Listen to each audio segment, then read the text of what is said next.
From the PEP Radio Newsroom, this is the evening news for Friday, April 11th, 2025.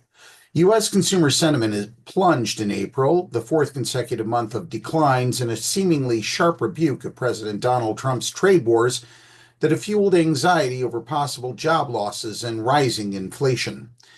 The preliminary reading of the University of Michigan's closely watched Consumer Sentiment Index, released Friday, fell 11% on a monthly basis to 50.8, the lowest since the depths of the COVID-19 pandemic. Over the past year, sentiment has tumbled 34%. The decline was pervasive and unanimous across age, income, education, geographic region, and political affiliation, said Joanne Su, director of the survey. The share of respondents expecting unemployment to rise in the coming months increased for the fifth straight month and is now the highest since 2009 during the Great Recession. While consumer sentiment is not always a reliable indicator of the overall economy, it has at times reflected shifting vibes in how the public feels about presidential leadership.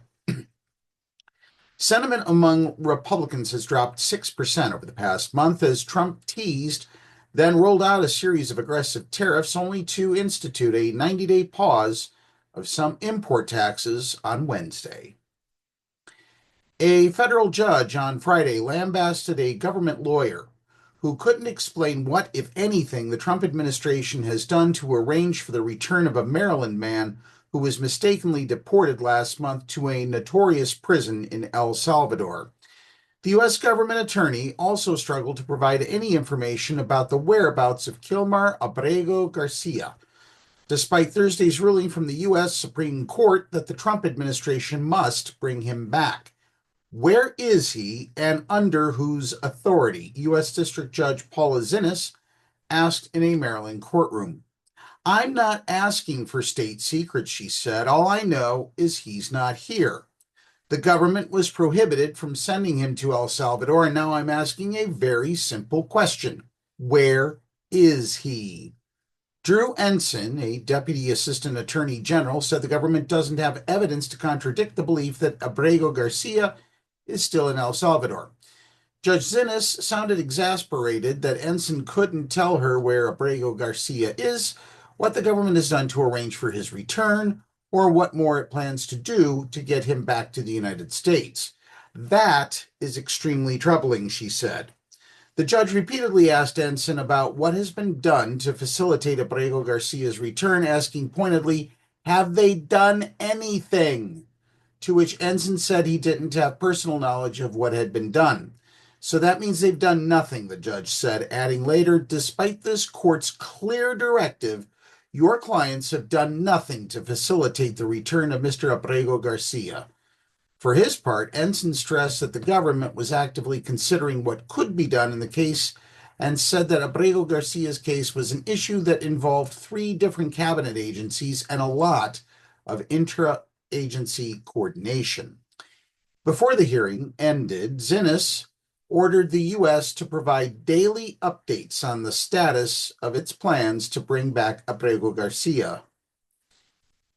The Keystone is reporting that Governor Josh Shapiro claimed that President Donald Trump blinked after mounting pressure forced him to walk back and pause many of his tariffs on Wednesday.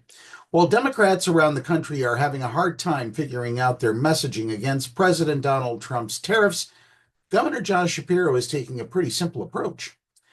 Tariffs are bad, good, and here's why. Over the past couple of weeks, Shapiro has relentlessly criticized Trump and his push to place across-the-board tariffs on most imports by meeting with brewery operators, small business owners, and union workers over the past week. You do not need a degree in economics in order to make sense of what is about to occur. A tariff is a tax, and it increases the price for consumers and for businesses, Shapiro said while visiting Fagley's Brew Works on April 2nd, the day Trump originally announced his expanded tariffs. The aluminum that the beer comes in that can, the Trump administration has already implemented a 25% tariff on aluminum that comes from Canada and other countries. So when aluminum is harder to find or more expensive to buy, that drives up the cost of producing your favorite local beer, Shapiro added. A tariff is essentially a tax on imports coming from other countries, which is then passed on to consumers. If a product that costs $100 is hit with a 10% or 20% tariff, consumers would end up paying more for that product. That's the news at this hour. If you are watching our news videos on YouTube, be sure to subscribe to the PEP Radio channel. Now, back to more music on PEP Radio.